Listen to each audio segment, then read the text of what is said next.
আজ আমি বানাবো নিম কলার রেসিপি। এখানে আমি কচি কচি কলা নিয়েছি। একটা বাটিতে সামান্য জল নিয়ে সামান্য হলুদ গুঁড়ো দিয়ে আমি কলাগুলো কেটে হলুদ জলে চুবিয়ে রাখবো। একটা কড়াই গ্যাসে বসিয়ে দিয়েছি।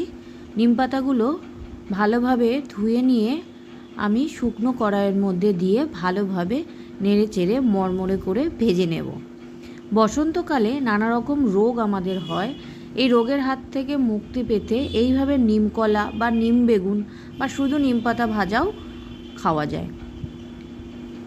এখানে আমি পাতাগুলোকে তেল দিয়ে ভাজবো না। এখানে আমি শুকনো কড়াইয়ের মধ্যে কচি পাতা আর কিছু ফুল আছে, নিমের ফুল, খুব ভালো করে ভেজে নেব। আমার পাতাগুলো এখানে মোটামুটি ভাজা হয়ে গেছে। এবার ওই কড়াইয়ের মধ্যে সামান্য তেল দিয়ে দিয়েছি। আমি এখানে সাদা তেল ব্যবহার করেছি। কলাগুলোকে ছোট ছোট করে কেটে আমি হলুদ জলে চুবিয়ে রেখেছিলাম।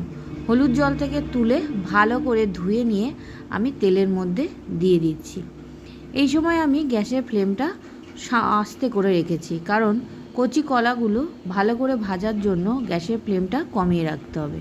সামান্য লবণ আর সামান্য হলুদ দিয়ে হালকা আছে মিডিয়াম ফ্লেমে আমি আস্তে আস্তে কলাগুলোকে ভেজে নেব। গরম ভাতে এইভাবে নিম কলা বা নিম বেগুন বা শুধু নিম পাতা ভাজা খেতে কিন্তু ভালোই লাগে। এভাবে একবার গরম ভাতে নিম কলা করে খেয়ে দেখবেন, আশা করছি আপনাদের ভালো লাগবে। কলাগুলো আমার এখানে ভালো করে ভাজা হয়ে গেছে। এবারে আমি ওই শুকনো কড়াইতে ভেজে রাখা নিম পাতাগুলো এই কলার মধ্যে দিয়ে দেব। ভালোভাবে নিম পাতাগুলো আমি ভেজে নিয়ে কলার সাথে মিশিয়ে দেব।